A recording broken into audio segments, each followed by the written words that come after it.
3 दिन 3 तिथियां 3 बार 3 नक्षत्र 3 घड़ी 3 पल, जिसमें बाबा शूल भी धारण करते हैं। और शूल अकेले धारण नहीं करते महाराज, जो धतूरा होता है ना, दर्शन करें धतूरे के कांटे कांटे सा होता है धतूरा, तो वो धतूरे के साथ में बाबा शूल धारण करते हैं, बेलपत्री के शूल को। ये बहुत बहुत आनंदमय कथा है महाराज जी, जिसके जीवन में हमेशा कांटे ही मिले हैं। बेटी बड़ी हुई तो घर में मायके में दुख देखा, और मायके से गई ससुराल में तो ससुराल में दुख देखा। ससुराल में भी दुख देखने के बाद में भी पति को बहुत कुछ काम खुलवाया, बहुत धंधे खुलवाए, नौकरी लगवाई, पर वो पति बार बार छोड़ कर आ गया, बार बार तकलीफ भोग रहा है, बार बार कष्ट भोग रहा है। फिर थोड़े दिन काम करता है, थोड़े दिन छूट जाता है, फिर व्यापार में बढ़ता है, फिर छूट जाता है, फिर कोई दुकान खुल गई, थोड़े दिन अच्छी चली, फिर वापस वहीं घर पर आकर बैठ गया। अर्थात उसके जीवन में वो शूलता चल रही है। तो बाबा देवाधिदेव महादेव कहते हैं, ये 3 घड़ी 3 पल 3 नक्षत्र 3 समय 3 दिन में जो शूल मुझे समर्पित करता है, उसके जीवन से मैं शूल हटा देता। वो 3 दिन लिखे स्कंद पुराण में।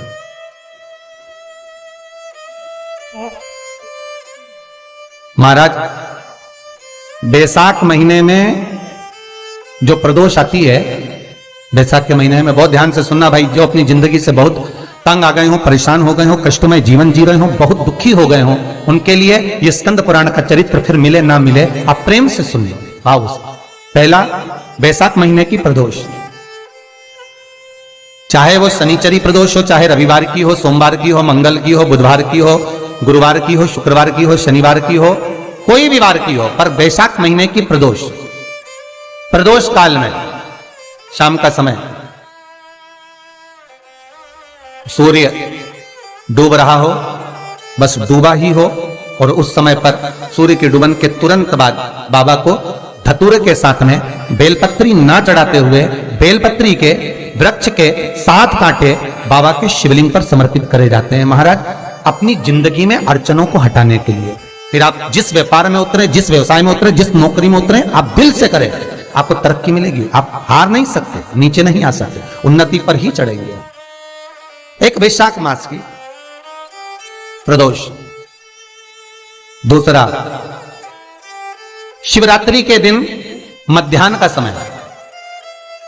महाराज जो बड़ी शिवरात्रि होती है माघ की, बड़ी शिवरात्रि के अंतर्गत मध्याह्न का समय, दोपहर के ठीक 12 बजे, चाहे फिर वो कोई भी दिन हो महाराज, शिवरात्रि जिस दिन पड़ रही हो, उस दिन भी धतूरे के साथ बाबा को 7 कांटे बेलपत्री के वृक्ष के समर्पित होते हैं महाराज। इसमें आप ये वाले जो कांटे हैं, जो शिवरात्रि के दोपहर 12 बजे वाले हैं, अगर कोई मदिरा पीने वाला हो, व्यसन में डूबने वाला हो, कोई जुआ खेलने वाला हो, कोई गलत वैश्यावृत्ति करने वाला, या अपने मार्ग से विचलित कोई व्यक्ति है, उसके लिए भी ये कांटे बहुत काम आते हैं महाराज। दूसरा, पार्वती तेरे द्वारा तेरे नयन अश्रु से जो प्रगटा हुआ बेल का वृक्ष है, द्वितीय शूल मैं वहां धारण करता हूं। तृतीय शूल, तीसरा शूल जो वर्णन करा गया महाराज, भगवान श्रावण के महीने में जो भी दूसरा सोमवार पड़े, जो भी पड़े, श्रावण के महीने का जो दूसरा सोमवार होता है, उस दूसरे सोमवार में रात्रि के समय पर, अर्थात शास्त्र अब घड़ी और पल का स्मरण करेंगे तो रात्रि के बजेंगे 10 से 12 बजे महाराज, 10 से 12 के बीच में धतूरे के साथ बाबा को शूल समर्पित होता है महाराज। ये भी हमारी बाधाओं को, हमारी तकलीफों को, व्यापार व्यवसाय के लिए, नौकरी सर्विस के लिए, बहुत सारे एग्जाम में आप बैठ लिए, गवर्नमेंट एग्जाम के लिए बैठ लिए, नहीं हो रहा, ये 3 बार मेरे शंकर को बेलपत्री के वृक्ष के शूल समर्पित होते हैं, उसका आनंद पाना और उससे अपने को सुख प्राप्त करना।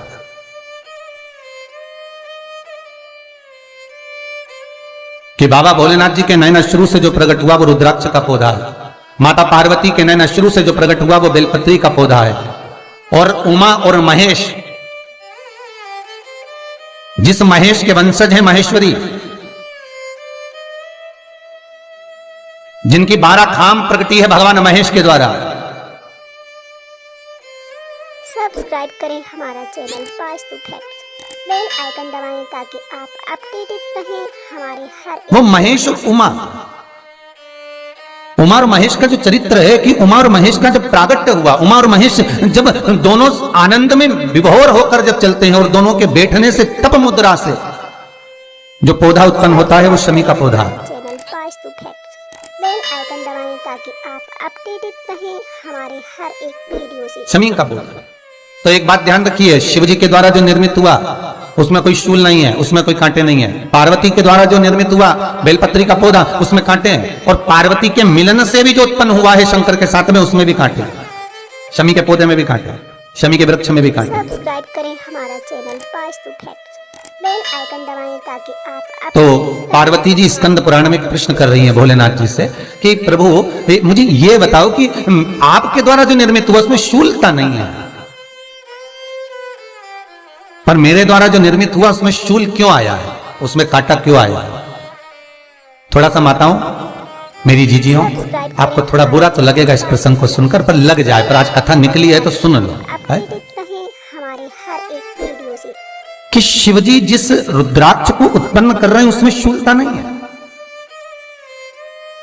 पर पार्वती जी जो संग में मिली हैं उसमें भी शूलता है, और पार्वती के द्वारा जो प्रकट हुआ बेलपत्र उसमें भी शूलता है। तो भगवान महादेव बोलते हैं पार्वती मैं तुझे कुछ कहूं और कहने पर तुझे तेरे हृदय में कोई बात चुभे, शूल लगे तो मुझे ठीक नहीं लगेगा। नहीं नहीं नहीं, आप कहिए प्रभु, मैं सुनने के लिए तैयार हूं, आप तो बोलो कि कारण क्या है।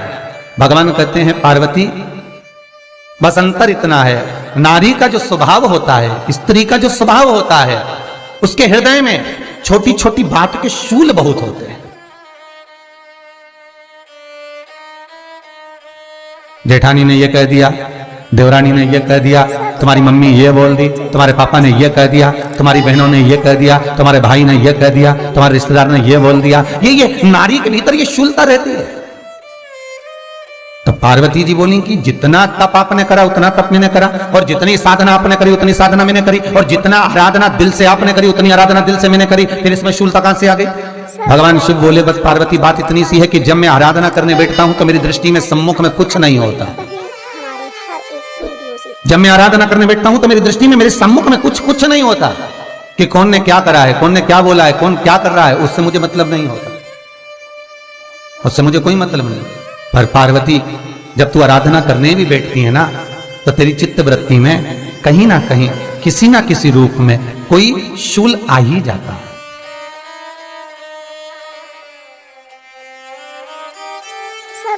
कई माताओं की आदत देखी साहब, भगवान की सेवा करने बैठी है तो भी भीतर थोड़ा सा शूलता भरी हुई है। महाराज बताओ, इतने सारे भगवान इकट्ठे कर लिए, मैंने बोला था बहू से कि वहां रख लेती है, बताओ इतने सारे यहाँ पर लाकर रख दिए हैं, अब इसकी सेवा करना पड़ रही है, अब ये करना पड़ रहा है। प्रसाद लेने के लिए रसोई घर में गई, भगवान का भोग लगाने के लिए, तो उसमें भी शूलता आ गई। इतने घंटों से मैं सामान ढूंढ रही, फ्रिज में मिल ही नहीं रहा, मैंने रखे गई थी, भगवान जाने कहाँ चले गए। भगवानों को वस्त्र पहना रही है तो शूलता है। अलमारी का ड्रॉज खोला, इसमें मैंने सामान रखा था, ना जाने भगवान का श्रृंगार कहाँ चले गया, कौन ने हाथ लगाया, फिर शूलता आ गई। भोजन करने बैठे तो शूलता है, कोई कार्य के लिए जा रहे हो तो शूलता है। अर्थात कहीं ना कहीं नारी के जीवन में शूलता बनी हुई है। और पार्वती जब तुम भजन करो, तप करो, साधना करो, भक्ति करो, उसमें शूलता नहीं होना चाहिए।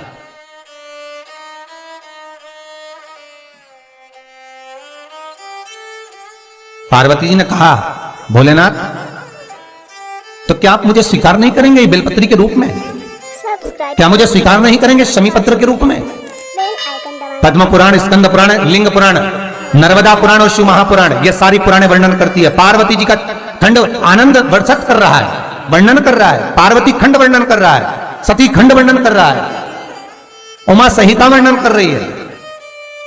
क्या आप मेरा ये बेलपत्र का स्वरूप आप धारण नहीं करेंगे? इसमें शूलता इसलिए भगवान कहते नहीं नहीं, धारण तो करूंगा पर शूल धारण नहीं करूंगा, मैं शूल धारण नहीं करूंगा। मतलब बेलपत्री में जो कांटे लगे रहते हैं बेलपत्री की, उस डाली के अंदर जो कांटे शूल रहते हैं, भगवान शिव वो धारण नहीं करते। आप उस बेलपत्री को आप बड़े प्रेम से, आनंद से पत्ते को निकाल लीजिए, तोड़ लीजिए, उतार लीजिए, और फिर भगवान को वो प्रेम से समर्पित करो तो भगवान स्वीकार करना। पर भोलेनाथ ये बेलपत्री का जो वृक्ष है मेरे नयन अश्रु से उत्पन्न हुआ है, मेरे द्वारा उत्पन्न हुआ है, फिर तो इन कांटों की कोई महत्वता ही नहीं है, इन शूल की कोई महत्वता नहीं है। पार्वती केवल 3 दिन ऐसे रहेंगे, 3 बार ऐसे रहेंगे, 3 तिथियां ऐसी रहेंगी, 3 समय ऐसा रहेगा जिस समय पर तेरे द्वारा निर्मित शूल को भी शिव धारण करेगा और जगत का कल्याण करेगा। सब्सक्राइब करें हमारे श्री चैनल वास्तु फैक्ट्स, शिवाय आइकन दबाएं ताकि आप नमस्तुभ्यं। अपडेट रहें हमारे हर एक श्री वीडियो से। शिवाय नमस्तुभ्यं। श्री